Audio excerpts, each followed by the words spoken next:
So the start of the year is when people typically do reflective videos, you know, what happened in 2019, what's going to happen in 2020. But I thought I would wind back a bit further and give you the story about how I started and some of the key decisions that I made about breaking away from a conventional career to go and trade on Betfair full time. It's not something that many people do or make a success, let alone for 20 years. So I thought it was worth sharing the story of the biggest gamble of my life. And there is an element of that which I haven't told before, which is indeed a huge gamble. So let's go and find out what that was. If you're interested in learning to trade on Betfair, then visit the BetAngel Academy, where you have detailed, structured Betfair trading courses. Or why not visit our website where you can download a free trial of BetAngel Professional, but also visit the forum where you can get detailed images, examples, and downloadable files.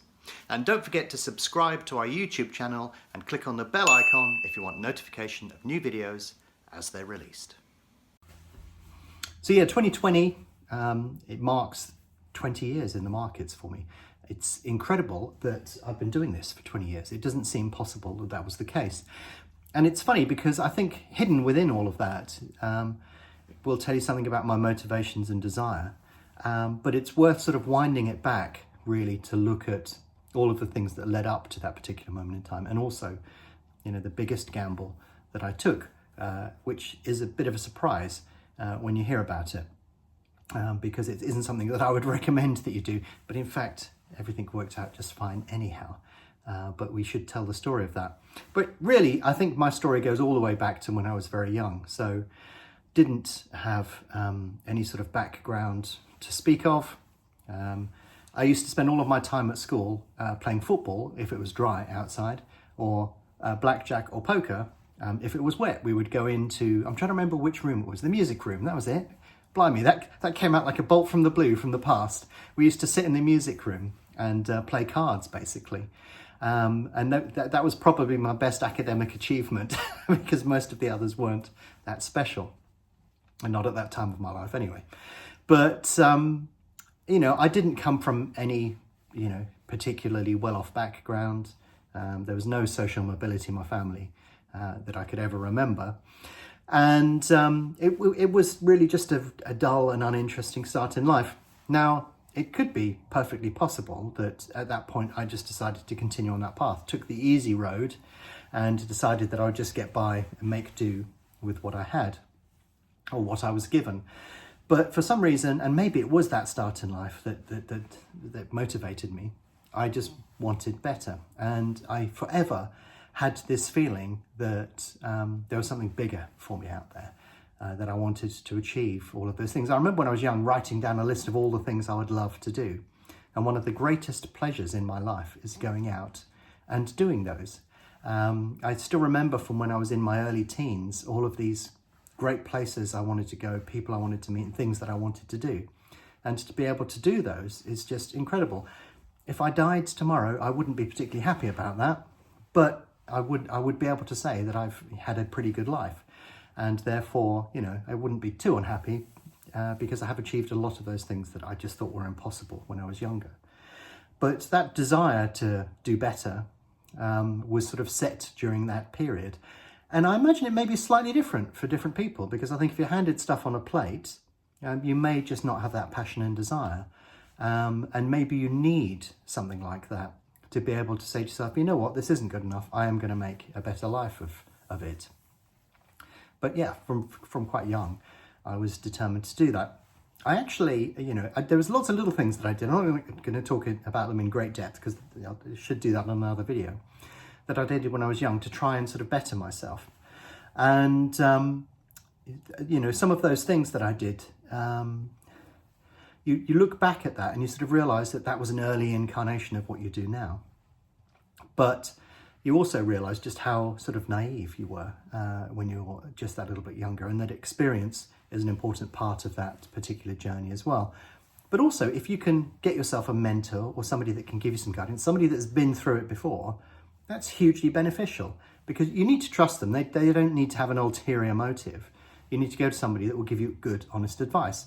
And that's my first tip for you on this video is, you know, find a good mentor, somebody that you can talk to honestly, that is at a level that is operating much higher than you, but is willing to give you advice.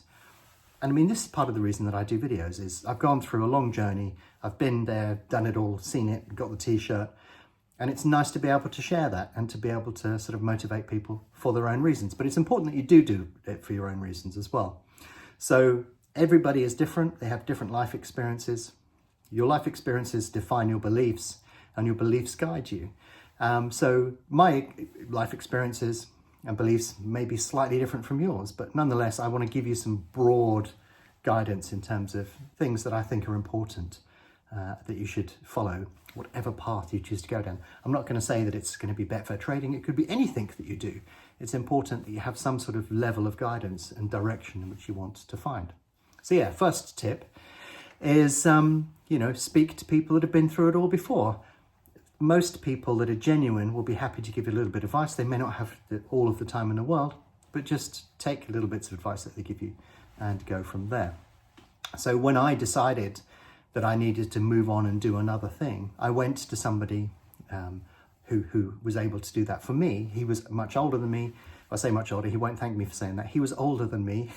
He'd been through it before, that's what I'm trying to say.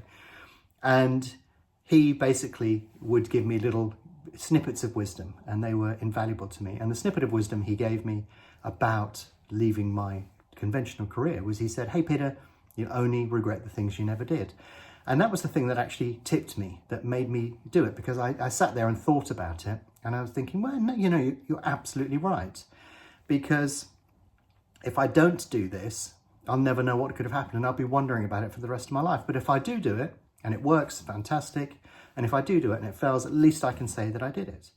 So, leveraging off of other people's experience is a great way of shortcutting your way forward. Because when I was young, I didn't have any guidance. I had to do it all myself. It was incredibly hard work when you're trying to find advice and go in the right direction. But, that creates this level of ambiguity and uncertainty that is difficult to cope with. And that slows you down, gets you making bad decisions.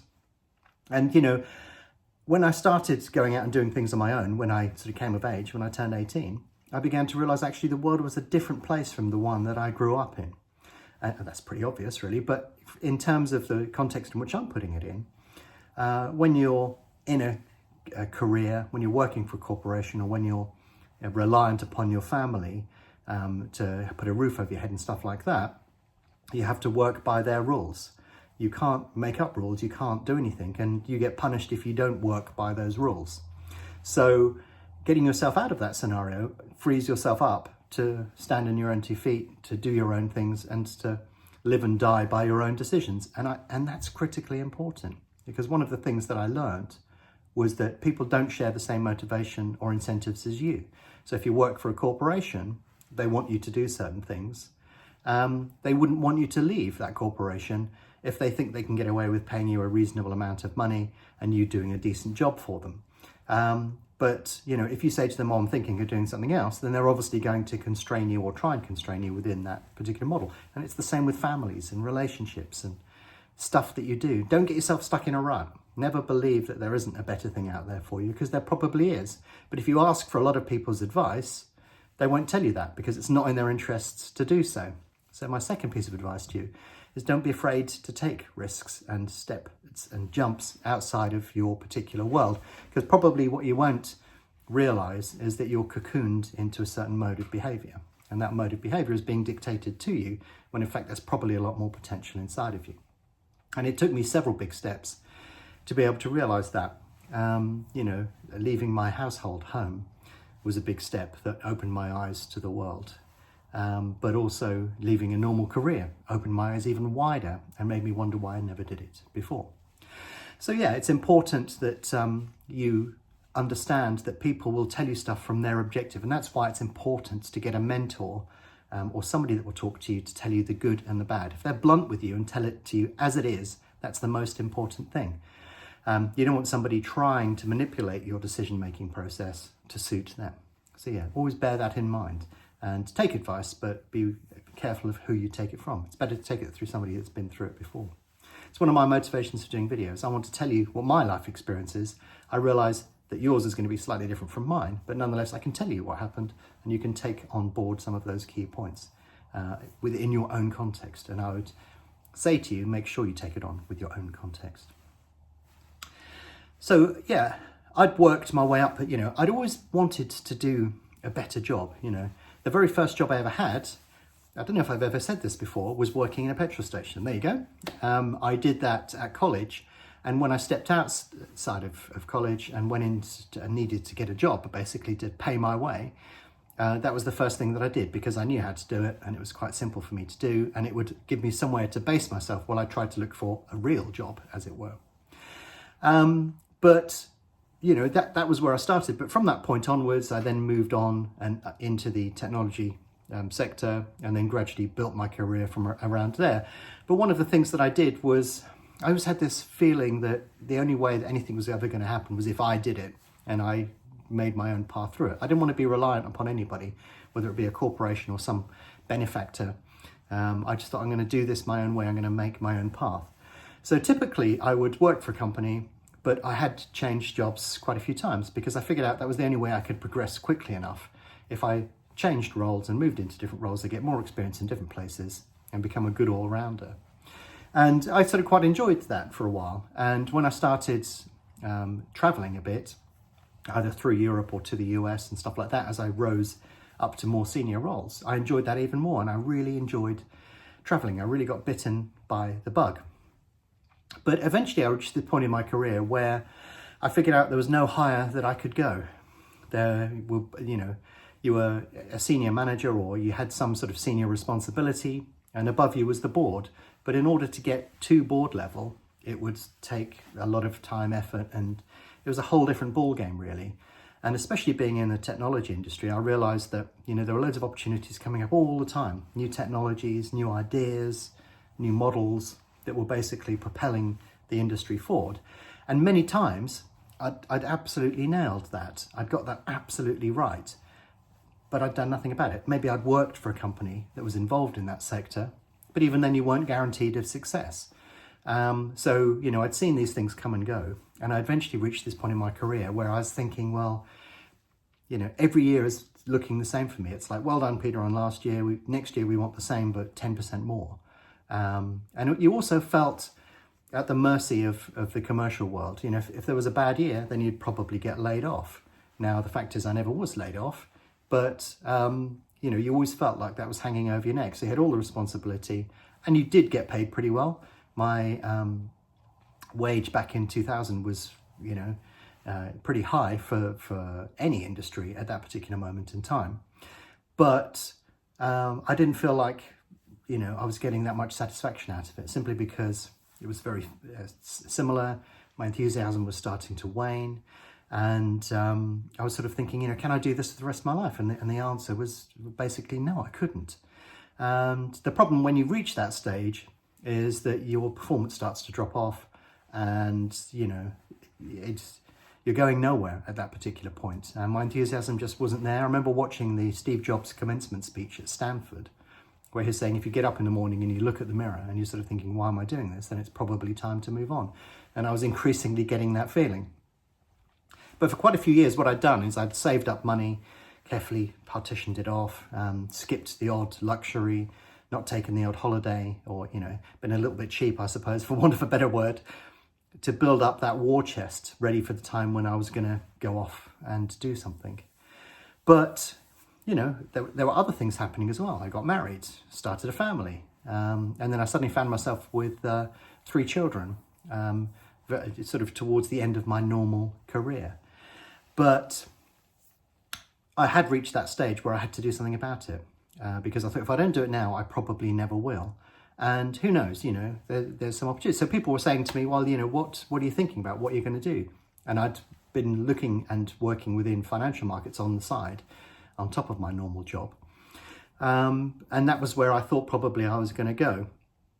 And that was when I discovered Betfair. And I realized that things had sort of reached a peak in terms of my activity and interest on Betfair when there was a meeting that we had at work.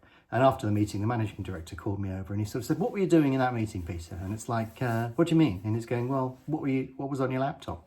And in fact, what was on my laptop was a Betfair position I was trying to close because I only had a small window left to close the position, and it just happened to coincide with the meeting. So I took my laptop in and exited my position. And at that point I was thinking, well, you've got to make a decision here. Are you going to do this seriously, or are you going to continue with your normal career? Because I figured out that probably, everything was pointing towards going to do something for myself.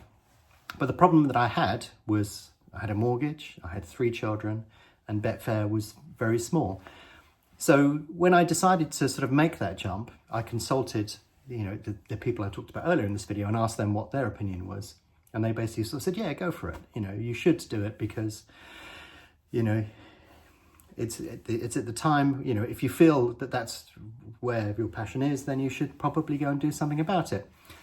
But I've got to point out here that my passion was not Betfair at that particular moment in time. I did have an interest in it, but my passion was in doing something for myself and making my life better by going out and doing something. But at that stage in time, I didn't specifically know if, for example, Betfair was going to work out. I didn't know if anything would work out, because Betfair was still absolutely tiny back then. There wasn't the liquidity. I didn't know if anybody else was doing it, for example.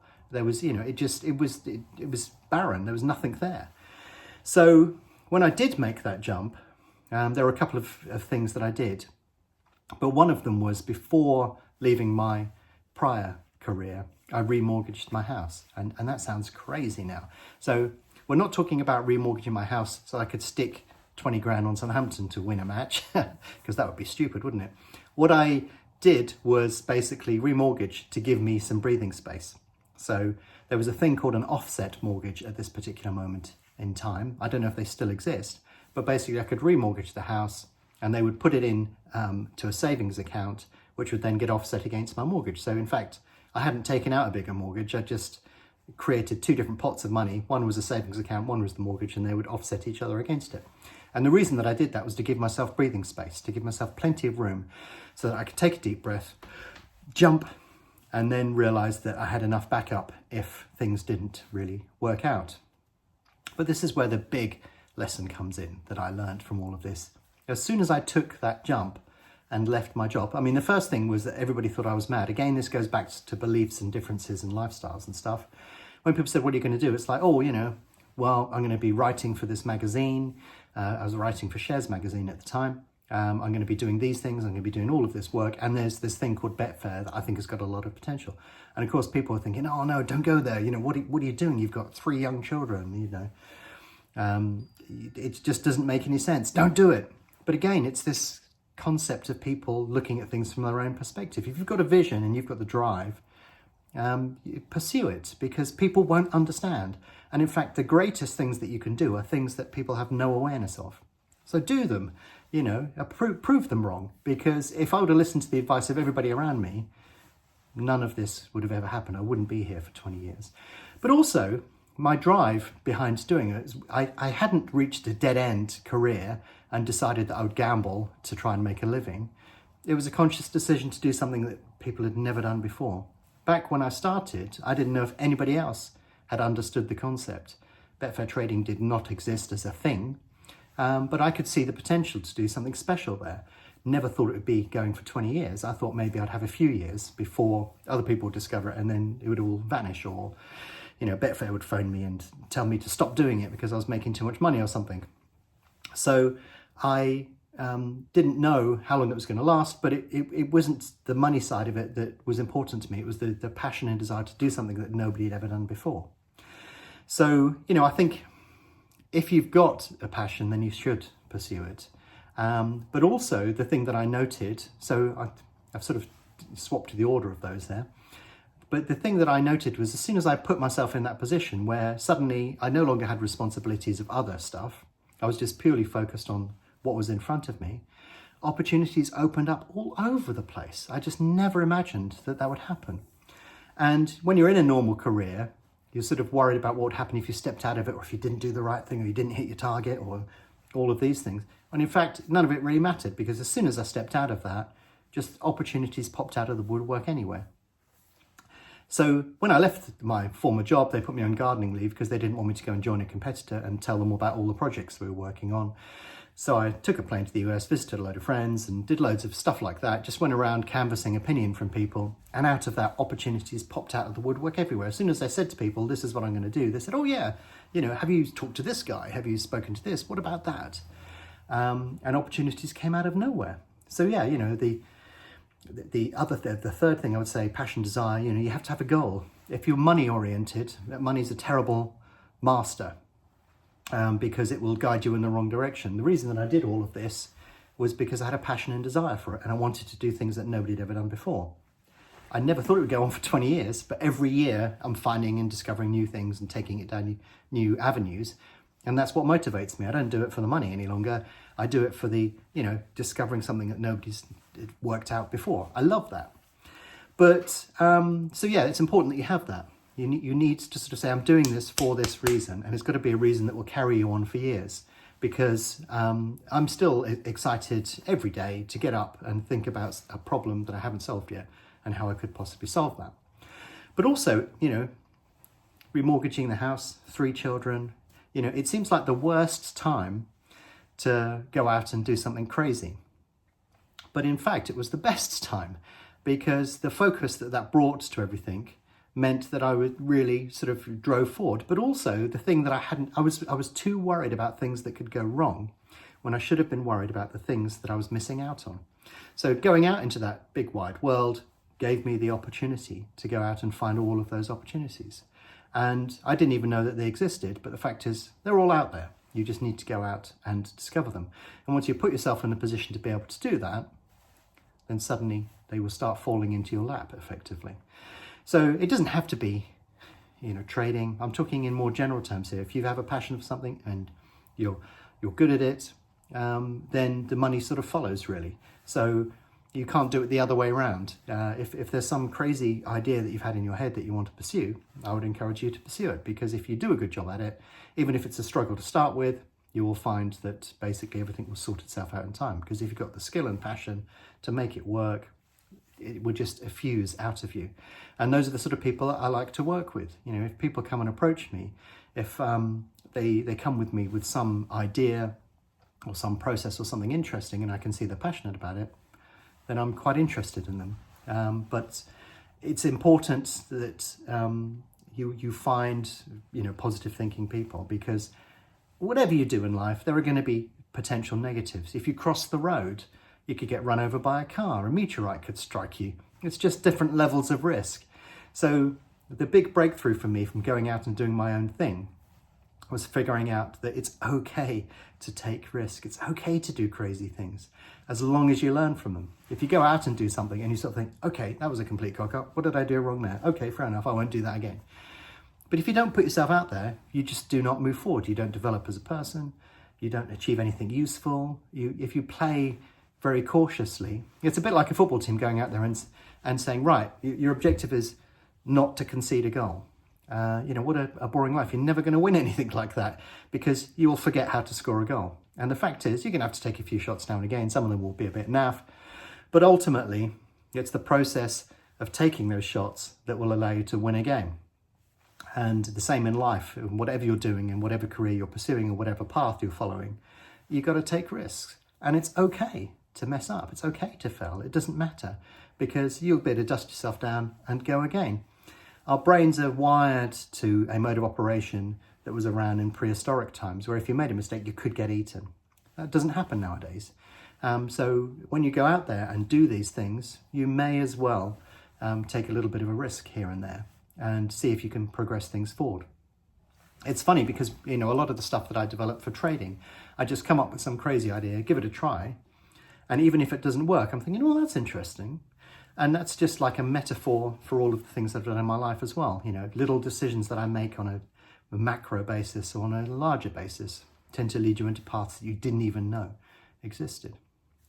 So yeah, slightly rambling video there, but it's difficult to tell you the full story without putting it in its context. And I think there are several important life lessons there for you as well.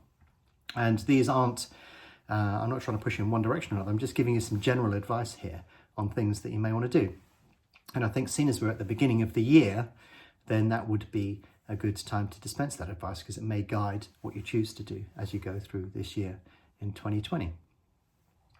Anyhow, I will return soon with more trading videos, but I thought that would be a useful video to kick the year off on. So your takeout from this video should be: find a mentor, somebody who can give you impartial advice. Step outside your comfort zone. It doesn't matter if you do that. Don't listen to people who doubt you. You should pursue your own things, preferably a passion or desire. It's okay to make mistakes. You should learn from them and take those lessons forward. And positive actions create opportunities. If you don't take those opportunities, you'll never know what they were.